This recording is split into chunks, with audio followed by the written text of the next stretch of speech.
오늘부터 우리는 역대상 18장 이후의 말씀들을 살펴볼 것인데요. 오늘 말씀을 보니까 처음에 이렇게 시작합니다. 1절 말씀 첫 글자를 보면요, 그 후에라고 하면 시작합니다. 그 후에. 그 후에라는 말은요, 이전 사건과 이어진다는 느낌을 줍니다. 이전에 어떤 일이 있었고 그 후에 이런 일이 있다라고 연결해주는 장치이죠. 18장의 1절은 그 후에라고 하면 시작하지만요, 여러분, 이상하게도 역대상에서는 이 17장과 18장 사이에 간격이 매우 크게 있습니다. 그러니까 역대상의 말씀을 기록할 때 일부러 의도적으로 빼먹은 사건들이 있었습니다. 그 후에라고 하면서 마치 17장부터 바로 이어지는 이야기인 것 같지만요, 이 사이에는 굉장히 많은 여러 가지 사건들, 정확히는 이제 열왕기 상하에서 다루고 있지만은 역대상에서는 한 번도 거론하지 않은 매우 중요한 몇 가지 사건들이 있습니다. 오늘 우리가 18장의 말씀을 살펴보면서 이제 내일은 19장, 모레는 20장인데요. 18장, 19장, 20장 세 가지 말씀은요 세트입니다. 18, 19, 20은요 한 가지 주제를, 같은 이야기들을 다루고 있습니다. 어떤 세트냐면요, 다 다윗의 전쟁과 관련된 이야기입니다. 딱 정확히 18장부터 20장까지 세 개의 말씀만 이제 다윗의 전쟁의 이야기, 정확히는 전쟁에서의 승리의 이야기, 승전 기록들을 다루고 있는 것이 18, 19, 20장의 말씀들인데요. 그래서 전 너무 감사하게도 딱 마침 오늘 오늘 금요일이죠. 금요일, 토요일, 주일 딱 제가 설교를 담당했더라고요.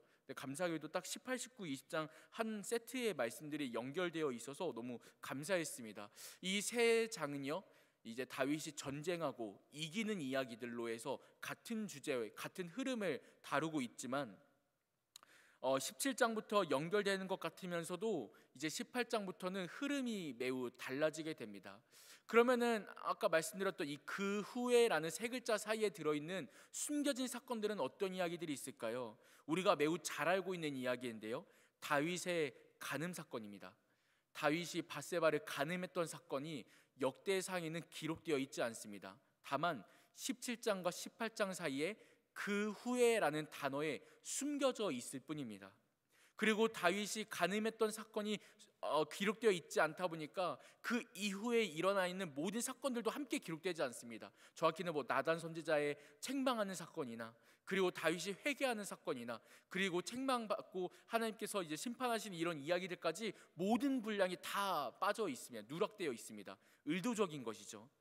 그리고 그와 함께 또 빠져 있는 이야기가 사울 가문, 이제 사울 왕의 가문의 생존자들, 그 남아있는 아들 무비보셋의 이야기나 이런 이야기들도 의도적으로 빼먹고 있습니다. 그렇다면 왜 빼고 있을까요? 너무 이제 의도적인 것이죠.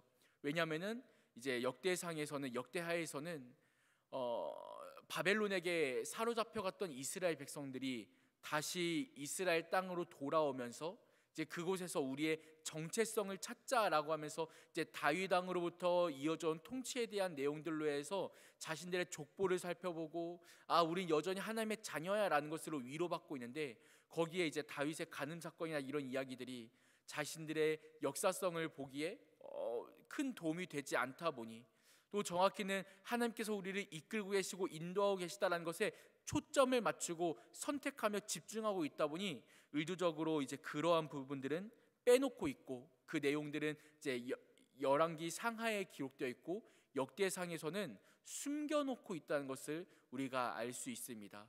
그러면서 이제 역대상의 저자는 이제 성령의 감동을 받아서 말씀을 기록할 때에 이런 간음 사건이나 회개하는 사건이나 이런 이야기보다는 다윗이 하나님의 인도하심을 받아 전쟁에서 승리하는 부분에 초점을 맞추며 보여주고 있습니다. 그 부분이 오늘 함께 볼 이제 18장의 이야기인데요. 18장에서는 쭉 보면은 다윗이 총 6군데와의 전쟁 가운데 승리하고 있는 이야기들을 계속 보여주고 있습니다. 첫 번째로는 1절 보니까요, 블레셋과의 전쟁에서의 승리인데요. 여러분, 우리가 잘 알고 있다시피 블레셋은 오래전부터 이제 이스라엘 땅과의 원수지간이었습니다. 이제 사사시대 때부터 그 전부터 지금까지도 다윗이 다스리는 시기까지도 계속하여 틈만 나면 이제 이스라엘과 시비가 붙었고 전쟁이 있었고 전투가 있었고 또 때로는 이제 이스라엘이 노략당하고 당하기도 하고 너무나 힘들게 했던, 이스라엘을 어렵게 했던 민족이었습니다. 그러나 이제 18장 1절에서 시작하면 어떻게 말합니까? 그 오랫동안 가장 유명했던 원수지간인 블레셋과의 전투에서 승리하면서 그 민족과의 이제 관계를 재정립하면서 이제 다윗의 승전보를 울리기 시작합니다. 그러면서 계속하여 다윗이 어디와 모압과의 전투에서 승리하고 소바와의 전투에서 승리하고 또 이후에도 하다데셀과의 관계에서도 승리하고 여러 가지 전투 가운데 승리하는 이야기들을 기록하고 있는데요. 여러분, 근데 우리가 오늘 말씀 속에서 다윗이 전쟁에서 이겼구나라고만 생각할 것이 아니라 오늘 사실 새벽에 나오실 정도면은 어느 정도 말씀에 좀 일가견이 있는 분들이시잖아요. 그래서 저는요 이 말씀을 조금 뒤집어서 살펴볼 수 있기를 좀 바랍니다. 어떻게 보냐면요, 여러분, 다윗이 전쟁에서 이긴 것이 마냥 좋은 일이었을까요? 다윗이 전쟁에서 이긴 게 그냥 이겼으니까 좋다, 잘 됐구나 라고만 생각할 일일까요?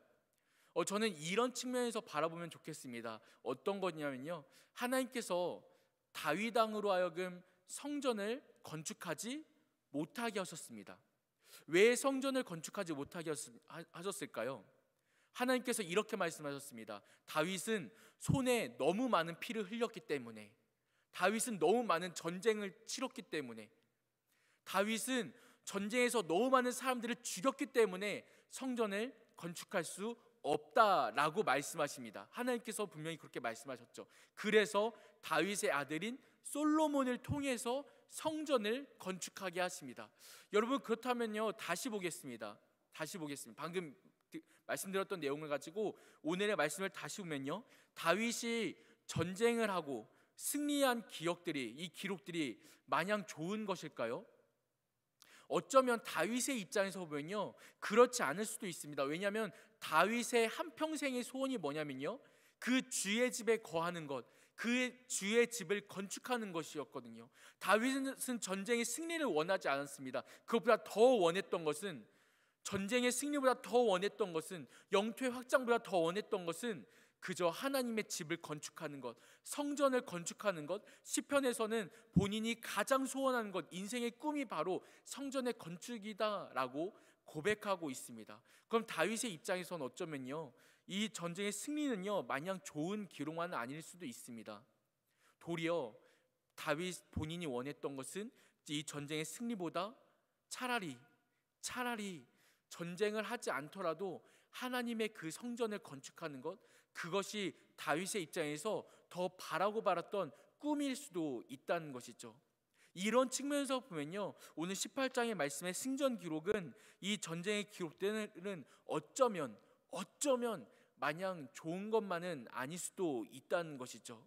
이 두 가지를 우리가 균형 있게 살펴볼 때에 이 오늘 18장의 말씀에서 우리는 더 큰 은혜의 말씀들을 발견할 수 있습니다. 그것이 무엇이냐면요, 하나님께서 다윗을 통해서 이제 이스라엘 땅을 계속 확장하게 하십니다.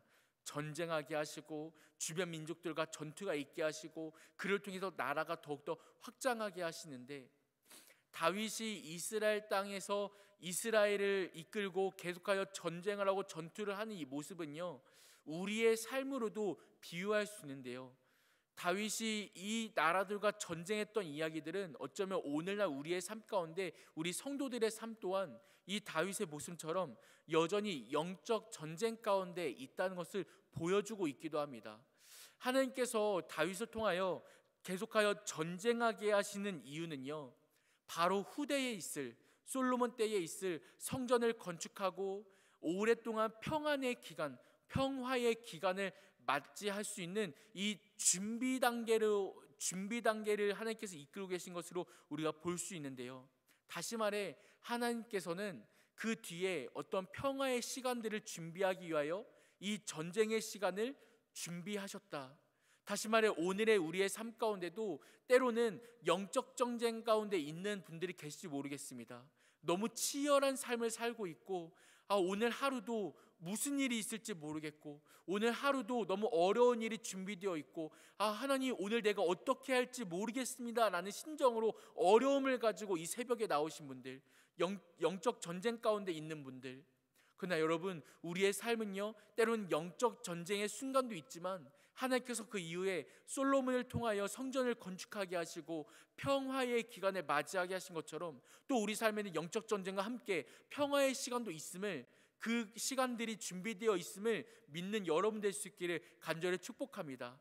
하나님은 우리를 영적 전쟁의 시간으로 이끌어 가시기도 하지만 그 시간을 통해서 그 이후에 있을 평화의 시간을 마련하기도 하시는 분이십니다.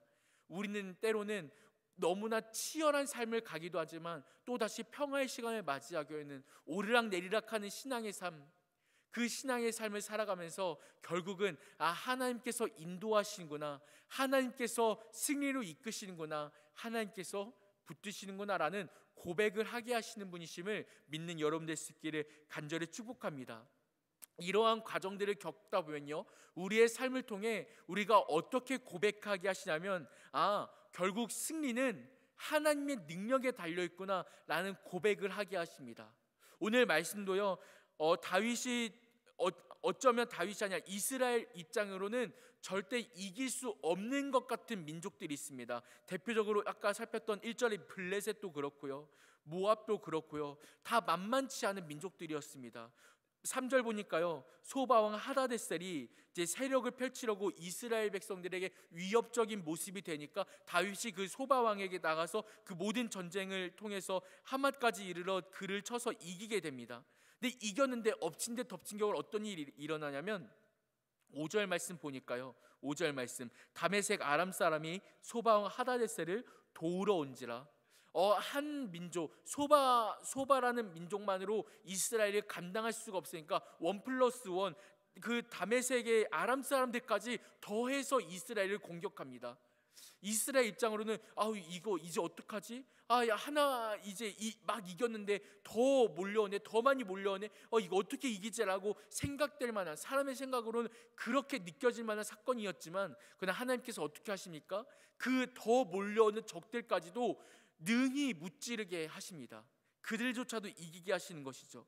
그러면서 그 주변에 다 있는 모든 나라들까지, 민족들까지 다 이기게 하시니 결국은 이 모든 것들을 통하여 고백하게 하시는 것, 승리는 하나님의 손에 달려있구나, 하나님의 능력에 달려있구나 라는 것입니다. 우리의 삶도 마찬가지죠. 영적 전쟁 가운데 있습니다. 가정 안에서, 교회 안에서, 직장 안에서 어려운 사건들 가운데 어려운 환경들을 맞이하고 있습니다. 아직 평안의 때가 보이지 않습니다. 언제 내 삶 가운데 평안이 있을지, 언제 내 삶 가운데 솔로몬의 때처럼 평화의 시간이 이루어질지 아직 모르겠습니다. 너무나 앞이 막막하고 캄캄합니다. 그러나 여러분, 우리의 삶의 승리 또한 하나님의 손에 달려있음을 함께 고백하는 이 시간 될 수 있기를 축복합니다.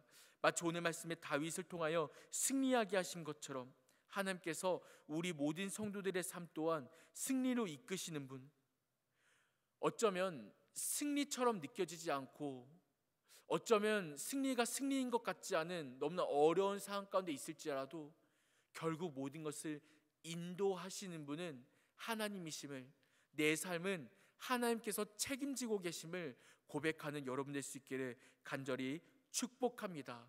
근데 여러분, 그렇게 하나님께서 승리로 이끄시는 상황을 통해서 하나님께서 결국 보여주고 계시는 것이 있는데요, 그것이 무엇이냐면 8절 말씀 보니까 어떤 말씀이 있느냐. 8절 말씀, 또 하다데셀의 성읍 디브앗과 군에서 심히 많은 놋을 빼앗았더니 솔로몬이 그것으로 놋대야와 기둥과 놋그릇들을 만들었더라. 솔로몬이 그것으로 놋대야와 기둥과 놋그릇들을 만들었더라. 이 짧은 말씀 가운데 숨겨져 있는 의미가 있습니다. 아까 제가 처음에 말씀드렸죠. 다윗이 과연 전쟁에 승리한 것이 좋았을까요? 라고요. 다윗의 입장에서 보면은 성전을 건축하는 것이 일생일대의 꿈이었습니다. 가장 큰 소망이었고 가장 큰 비전이었어요. 그러나 하나님께서 그것을 막으셨습니다. 하지 못하게 하셨어요. 왜요? 손에 피를 너무 많이 흘렸다고. 다윗은 억울합니다. 다윗이 전쟁한 것이 자기가 좋아서 전쟁했습니까?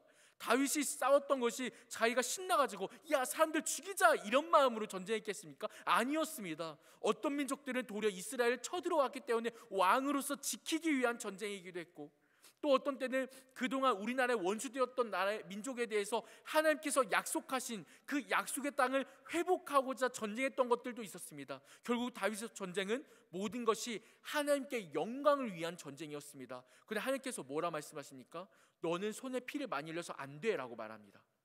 다윗이 얼마나 억울했겠습니까? 아니 하나님, 이건 제가 즐긴 게 아니잖아요 라고 말할 수 있는 상황이었죠. 근데 하나님께서 그 다윗의 손을 통해서 준비하게 하신 것이 있었는데, 8절 하반절, 솔로몬이 그것으로 놋대야와 기둥과 놋그릇들을 만들었더라.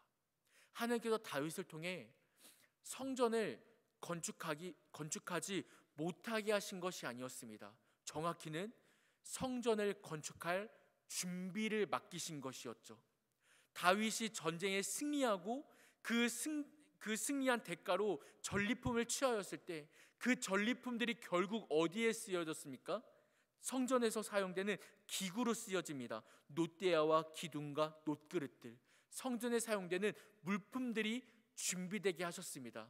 후대에 솔로몬이 그 전리품을 가지고 성전을 건축하게 되어졌던 것이죠. 그저 솔로몬만이었다면 성전을 건축하지 못했을 것입니다. 준비가 안 됐으니까요. 그러나 하나님께서 그 다윗의 손길을 통해서 성전을 건축하지는 못하겠지만 그 준비의 과정들은 모든 것을 다윗을 통하여 이루어지게 하셨습니다. 다시 말해 다윗은 꿈꿔왔던 일들이 사람의 생각, 본인의 생각으로는 이루어지지 못했다고 말했을 수 있지만 하나님의 시선으로 보면요, 결국 그것 또한 하나님의 과정과 하나님의 걸음 가운데 포함되어 있었던 것이죠. 여러분, 우리는 기도를 어떻게 생각하십니까? 우리는 기도를 생각할 때에 때로는 이렇게도 말합니다. 막 하나님을 어떻게든 붙잡아가지고 내가 원하는 그 응답까지 이르는 것이 기도라고 생각할 때가 있습니다. 어떻게든 하나님을 막 멱살 잡고 흔들든 어떻게 해서든 간에 내가 원하는 꿈을 이루게 하는 것, 하나님께 막 간절하게 부르짖으면 막 열심히 부르짖고 일어나서 부르짖고 손을 들고 부르짖고 막 목청껏 부르짖고, 그러면은 어떻게든 하나님이 들어주지 않으면 안 될 만큼 하나님 제가 이만큼 하잖아요 들어주세요 라고 하면은 하나님께서 아유 그래 내가 알겠다 너 들어줄게, 마치 이렇게 하나님 앞에 막 타협을 보는 것 같은 것을 우리는 기도라고 생각할 때가 있습니다. 여러분, 과연 그럴까요? 하나님 앞에 우리가 막 뭘 어떻게 막 하고 막 뭐 몸을 들이고 어떻게 막 하면은 막 몸부림을 치고 막 그러면은 하나님밖에 해주세요 막 때를 쓰면은 하나님이 이뤄주시고, 여러분 그런 것이 과연 기도일까요? 하나님의 뜻을 바꾸는 것, 하나님의 마음을 바꾸는 것, 여러분 물론 그 말이 틀린 말은 아닙니다. 정확히는 하나님의 뜻을 바꾸고 마음을 바꾸는 기도, 한나의 기도처럼요, 그것이 하나님의 걸음 가운데 있는 기도 또한 있습니다. 그것을 틀렸다고 말할 수는 없습니다. 그러나 여러분, 그 기도만이 올바른 방법일까요? 여러분, 우리는 여기에 대해서 균형 있게 생각해야 됩니다. 우리는 균형을 잃어버려서는 안 됩니다. 다윗은 평생의 소원이 성전 건축이었습니다. 그러나 하나님께서는 다윗을 통하여 안 된다 말씀하셨고, 다윗은 그 말씀 앞에 더 이상 고집 부리지 않았습니다. 억지로 아유 하나님 그래도 제가 막 어떻게든 하면 되지 않을까 하면서 막 어떻게든 막 신하들 시켜가지고 성전 건축할 막 목재들 모으고 막 도구들 모으고 막 땅을 보고 막 그러지 않았습니다. 다윗은 그 하나님의 말씀 앞에 고집 피우지 않고 인정했습니다. 근데 그때에 하나님께서 다윗의 이 전쟁을 통해서 성전이 건축되는 준비의 모든 과정을 마치셨습니다. 마련하셨습니다. 여러분, 우리의 삶의 기도도요, 때로는 이런 기도가 될 수 있기를 저는 축복합니다. 때로는 내 마음대로 되어지지 않더라도, 내 꿈대로 이루어지지 않더라도, 내 비전대로 다 이루어지지 않더라도 결국 나중에 돌아보니까 하나님의 뜻이었네라는 것이 발견되는 삶이요, 나중에 돌아보니까 이것이 응답이었네라고 발견되는 기도요. 여러분, 저는 이것 또한 은혜라 생각합니다. 어떤 한나의 기도처럼 무조건 눈앞에 바로 이루어지는 기도만이, 무조건 바로 다 치료되고 다 회복되고 막 이런 막 즉흥적으로 바로바로 이루어지는 이런 기도 또한 우리에게 은혜가 되고 신앙에 도움이 될 때도 있지만, 때로는 너무 오랫동안 이루어지지 않고 너무나 답답한 것 같고 하나님께서 그저 막으시는 때가 있었는데, 근데 나중에 알고 보니까 그것을 통해서 나의 자녀들에게, 그것을 통해서 나의 주변 가족들에게, 그것을 통해서 무언가를 준비시키는 하나님을 발견하게 되는 것이요. 여러분, 하나님은요, 우리의 생각보다 높으신 하나님이십니다. 우리의 지혜보다 크신 하나님이시죠. 우리는 내 삶만큼만 보지만 하나님은 온 인류의 그 마지막 날까지 함께 보시는 분이 우리 주 하나님이십니다. 그 하나님께서 나를 통하여 어떤 길을 인도하실까요? 그 하나님께서 우리 가정을 통하여 어떤 일을 마련하실까요? 그 하나님께서 우리 자녀를 통하여 무엇을 준비하실까요? 그 하나님께서 나와 우리 가정과 우리 교회를 통하여 하나님의 나라를 얼마나 확장시키실까요? 우리는 알 수 없습니다. 우리는 알 수 없습니다. 그리고 알 수 없기 때문에 우리는 오늘도 기도합니다. 하나님의 뜻을 구하면서 말이죠. 때로는 그것이 이루어지지 않을 때도 있습니다. 하나님께서 막을 때도 있습니다. 억울할 때도 있습니다. 다윗처럼요. 하나님, 이게 내가 즐겼습니까? 아니지 않습니까? 하나님의 영광 위인데 왜 못하게 하시는 거예요? 라고 억울할 때도 있습니다.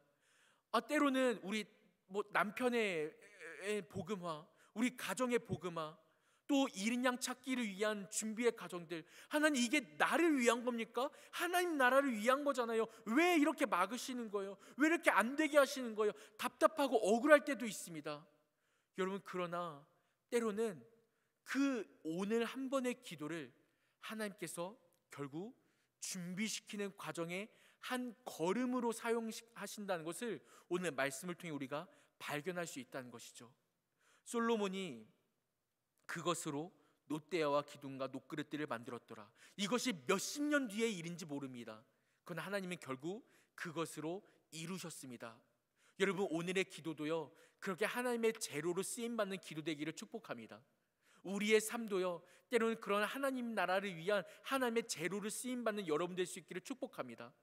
우리의 삶도요, 결국 80년, 100년, 100몇십 년, 길어야 이 정도의 삶이지만 결국 그 모든 것들이 하나님 나라의 관점에서 올 때 그 하나님 나라의 퍼즐로 쏙쏙 들어가는 그런 우리가 될 수 있기를 간절히 축복합니다. 그리하여 여러분, 지금 당장 눈에 보이지 않고 지금 당장 무언가 되어지지 않는 것 같더라도 그럼에도 하나님을 붙잡아 보십시오.